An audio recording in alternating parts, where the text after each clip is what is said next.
करते हैं। कल लास्ट सेशन में हम लोगों ने क्या क्या डिस्कस किया था। लास्ट सेशन में हम लोगों ने डिस्कस किया था what is DHCP, dynamic host configuration protocol क्या होता है। उसके बाद डायनेमिक होस्ट कॉन्फ़िगरेशन प्रोटोकॉल का फीचर्स क्या क्या होता है, और उसके बाद वहाँ का एडवांटेज, DHCP का एडवांटेज क्या है और डिसएडवांटेज क्या है। तो हमें क्या पता चला, अगर आपको सिंपल नेटवर्क बनाना है, ठीक है, उसमें अगर जो आईपी नेटवर्क एडमिनिस्ट्रेटर होता है उसको अगर काम बढ़ाना नहीं होता है, ज़्यादा से ज़्यादा होस्ट होता है, उस टाइम पे हम लोग DHCP सर्वर क्रिएट कर सकते हैं। DHCP सर्वर कॉन्फ़िगरेशन हम लोग सिस्को राउटर में भी कॉन्फ़िगर कर सकते हैं, और विंडोज़ सर्वर ऑपरेटिंग सिस्टम में भी, और मैक्स टू मैक्स आपका ये जो मतलब माइक्रोटिक वगैरह जो होता है ना, मतलब फायरवॉल पकड़ लो उसको, ठीक है ना। उसमें फायरवॉल पहले पहले UTM डिवाइसेस था, उसके बाद एडवांस करके कुछ GUI बेस का फायरवॉल आया। मैं माइक्रोटिक में काम किया था, तो उसमें भी मतलब DHCP था, जो मतलब इंटरनेट प्रोवाइड करता है। वो सब कुछ कुछ डिवाइसेस में होता है, कुछ कुछ नहीं होता है। मतलब एक मॉडेम, एक वायरलेस एक्सेस पॉइंट हो गया, कुछ कुछ एक्सेस पॉइंट में वो फैसिलिटी मिलता है DHCP का, कुछ कुछ में नहीं मिलता है। वो डिपेंड करता है कंपनी के ऊपर, कंपनी का मॉडल, जो मॉडल नंबर है उसके ऊपर डिपेंड करता है, वो वेरी होता है, ठीक है ना। तो हमें हम डायरेक्टली ऐसा करके नहीं बोल सकते कि इस डिवाइसेस में ही होता है। तो ज़्यादा से ज़्यादा मेनली आप अगर बोलोगे, अगर आप बोलना चाहते हैं, तो DHCP server basically Windows server operating system, Linux server operating system, और इसमें जो आपका ये है सिस्को राउटर में हम लोग DHCP सर्वर इंस्टॉल करते हैं।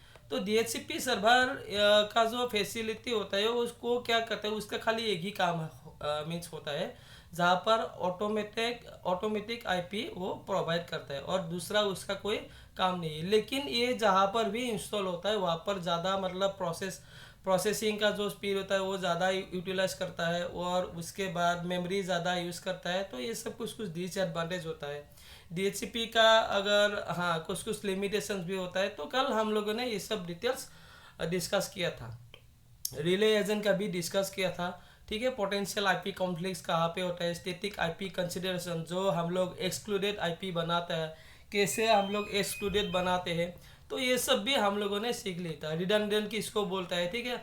उसके बाद हमने सिक्योरिटी के लिए क्या सीखा, सिक्योरिटी के लिए हाँ, उसमें एक DHCP में देखो एक इम्पोर्टेंट टॉपिक है जो दौरा आपको सही है इंटरव्यू में ये ज़्यादातर ये पूछा जाता है। बहुत मतलब क्या क्वेश्चन बोलते हैं ना इसको, इम्पोर्टेंट क्वेश्चन होता है जो मोस्ट ऑफ इंटरव्यू में पूछा जाता है।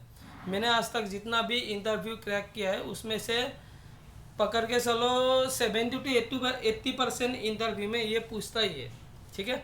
अगर आप L1 हो तो शायद नहीं भी पूछ सकता है, तो L2 में हो अगर इंटरव्यू देने के लिए आप ट्राई कर रहे हो, तो ये सब चीज़ हमेशा याद रखना। DHCP में दो मतलब पोर्ट नंबर यूज होता है। आपका DHCP का प्रोटोकॉल होता है UDP, उसमें 67 और 68 यूज़ किया जाता है। 67 जो है आपका सर्वर के लिए, 68 होता है आपका क्लाइंट के लिए, ठीक है। तो कल हम लोगों ने स्नूपिंग देखा था। स्नूपिंग क्यों करता है, क्योंकि स्नूपिंग सिक्योरिटी मेजर करता है। स्नूपिंग किसके ऊपर काम करता है, ट्रस्टेड और अनट्रस्टेड के ऊपर। स्नूपिंग में एक बाइंडिंग टेबल होता है जिसमें मैक का डिटेल्स छुपा हुआ होता है। स्नूपिंग किसके लिए हम लोग यूज़ करते हैं, ताकि जो अनवांटेड अटैकर आके आपका जो लैन है उसमें इंटरफेयर ना कर सकते। और अनवांटेड जो अटैकर होता है हम उसको क्या बोलते हैं, रॉग सर्वर बोलते हैं, ठीक है। तो ये रॉग सर्वर किसको बोलता है ये भी आपको पूछ सकता है, ठीक है। तो मैंने इसका डिटेल्स दे रखा हो यहाँ पर, जब क्लासेस कंप्लीट हो जाएगा तो आप लोग को ये डिटेल्स मिल जाएगा। तो बेनिफिट, सिक्योरिटी, ये सब हम लोगों ने कर लिया था, ये टोपोलॉजी बना कर रखा था। तो कौन सा पोर्ट को ट्रांस करेंगे अभी, मान लीजिए ये अगर रॉग DHCP सर्वर हो गया तो हमें इस पोर्ट को ट्रांस नहीं करना है, हमें ट्रांस करना है किसको, जो ये मेन सर्वर हो गया इसको ट्रांस करेंगे, बाकी सब ऑटोमेटिकली अनट्रांस में पड़ जाता है, ठीक है। तो उसके बाद ये सिंटेक्स यहाँ पर लिखा हुआ है, एक बार चेक करने से पता चल जाएगा। अभी DHCP relay agent, relay agent क्या होगा, कल मैंने एक ओवरव्यू इसके ऊपर दे दिया था आप लोगों को, अभी एक बार फिर से मैं बता देता हूँ। रिले एजेंट एक ऐसा डिवाइस होता है, मेनली सेंट्रलाइज करने के लिए रिले एजेंट यूज किया जाता है। तो नंबर वन थिंग, सेंट्रलाइजेशन। अगर आपको DHCP जो सर्वर है उसको एक ही आपको सेंट्रल लोकेशन में चाहिए तो हम लोग DHCP रिले एजेंट यूज करता है, ठीक है। वैसे रिले का मतलब होता है आपको बाईपास भेज देना, फिर से जहाँ से आए हैं आप मान लो ठीक है, यहाँ से आए हैं आप, तो वापस मतलब इसको वापस नहीं कहते, वापस फिर से और एक सर्वर पे ढूंढना कोशिश करना और रीचेबिलिटी मिलना, इसको रिले कहते हैं मेनली, ठीक है। और अभी रिले एजेंट किसको बोलेंगे हम उसके ऊपर बात करते हैं। रिले एजेंट क्या हो गया, मान लो ये हो गया असम का मान लो गुवाहाटी, ठीक है। गुवाहाटी में एक R1 बोल के राउटर हो गया, ठीक है। तो उसके बाद यहाँ पे मैंने एक स्विच लगा दिया और स्विच के बाद और एक स्विच लगा दिया। ये मान लो आप कोर स्विच, ये मान लो आप ASW, ठीक है। इसमें आपने क्या किया, लैन किया। और एक मान लो यहाँ पर भी ASW2, इसमें क्या किया आपने, लैन किया। इसका मान लो 10.0.0.0 सीरीज है /8 का, इसका भी 10.0. इसका पकड़ लो 20.0.0.0 सीरीज /8 का। इसके बाद और एक हो गया यहाँ पर राउटर 2 हो गया। इसमें ये पकड़ के चलो शिलोंग का है, ये पकड़ के चलो राउटर 2 जो है शिलोंग का है।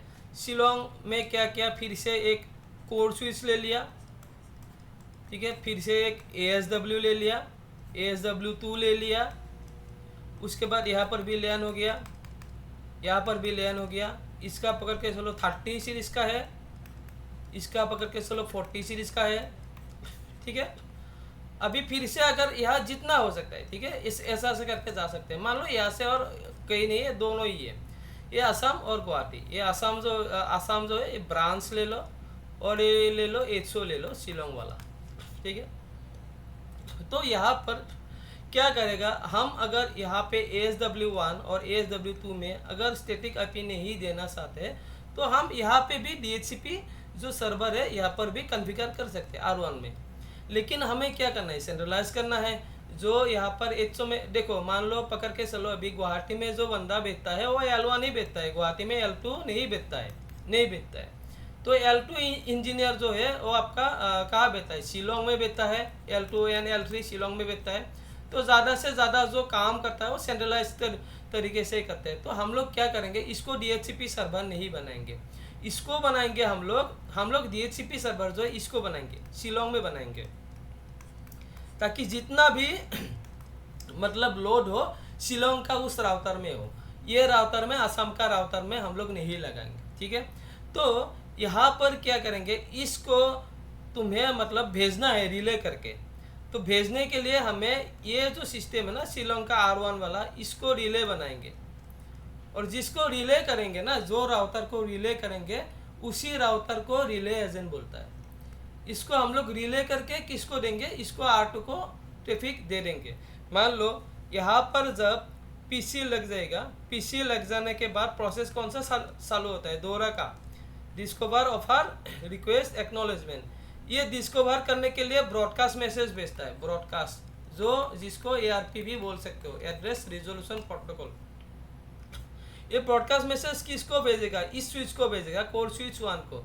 तो कोर स्विच 1 में तो कुछ भी प्रोटोकॉल है नहीं। अगर कोर स्विच बेसिकली आप पकड़ के चलो L3 का ही होता है, ठीक है। तो अगर कोर स्विच जहाँ पर होता है, हमेशा याद रखना, ये कोर स्विच को कोर स्विच नहीं तो आप उसको डिस्ट्रीब्यूशन स्विच भी बोल सकते हो, ठीक है। नॉर्मली डिस्ट्रीब्यूशन स्विच ही बोलता है, कोई कोई जगह में उसको कोर स्विच भी बोलता है, कोई कोई जगह में उसको आपका मेन मेन आपका स्विच भी बोलता है, कोई कोई जगह में आपको मतलब ये डिफाइन करता है। तो जहाँ तक थ्योरेटिकली आप जाते हो तो इसको डिस्ट्रीब्यूशन स्विच ही बोलता है, ताकि ये डिस्ट्रीब्यूशन का काम करते हैं, तो इसीलिए हम यहाँ पर L3 लगा देता है, ठीक है। ताकि अगर कोई भी अगर आपको कुछ मतलब जो टास्क L2 में नहीं होता है, अगर कुछ राउटिंग भी करना है तो हम इसमें से कर सकते हैं मतलब। तो L3 इतना मतलब रिलायबल नहीं होता है राउटिंग के लिए। L3 मेनली रिलायबल होता है, अगर आपको पूछता है कि L3 रिलायबल किस चीज़ के लिए होता है, तो आप डायरेक्टली बोल सकते हो इंटर राउटिंग। इंटर राउटिंग और इंटर राउटिंग को और एक नाम दिया जाता है राउटर ऑन स्टिक। यह इंटरव्यू में पूछता है what do you mean by router on stick. इसमें घबराने की कोई बात प्रॉब्लम नहीं है, इसको ही इंटर राउटिंग बोलते हैं। ये क्यों बोलता है, मैं जब ये कराऊंगा तब आप लोगों को पता चल जाएगा, ठीक है। अभी यहाँ पर क्या हुआ, कोर स्विच में चला गया, ट्रैफिक चला जाने के बाद कोर स्विच में देखा कुछ है कि नहीं इसमें इंफॉर्मेशन। तो कोर स्विच बताता है कि मेरे पास भाई मैं DHCP सर्वर नहीं हूँ, तो मैं ये ट्रैफिक मुझे बोला गया है ऊपर वाला राउटर में कि अगर आपको कोई IP एड्रेस मांगता है तो उसका जो ट्रैफिक है मेरे पास भेज दो। तो डायरेक्टली कोर स्विच ट्रैफिक को R1 तक भेज देगा। R1 तक भेजने के बाद R1 बोलेगा हाँ आपका ब्रॉडकास्ट मुझे मिल गया है। ब्रॉडकास्ट मिलने के बाद क्या करेगा, ये जो है ऑफर करेगा। ऑफर किसको करेगा, पर्टिकुलर एक सिस्टम को ऑफर कर देगा कि भाई देखो जो आपने ब्रॉडकास्ट भेजा है उसका जो ARP आपने भेजा है ना, ARP में क्या जाता है बेसिकली, ARP में क्या जाता है, ARP में मैक जाता है, ठीक है, हमेशा याद रखना। ARP में मैक चला जाता है। तो उसके बाद मैक किसके पास चला गया, R1 के पास चला गया। तो R1 ने क्या किया, मेरे पास भाई DHCP सर्वर बना हुआ है, IMA DHCP सर्वर, तो इसको क्या करेगा फिर से सिस्टम को दे देगा, ठीक है, ऑफर करेगा। ऑफर में क्या क्या आता है वो हमेशा याद रखो। ऑफर में एक मिनट रुको, थोड़ा ये रिमूव इससे होता है कि नहीं देखता हूँ, ये रिमूव का काम नहीं करेगा, ठीक है। तो मैं इसको थोड़ा एक बना देता हूँ, एक मिनट रुक जाओ। हाँ क्या हुआ अभी, एक मिनट। हाँ तो क्या हुआ अभी, काम नहीं कर रहा है, एक मिनट रुको।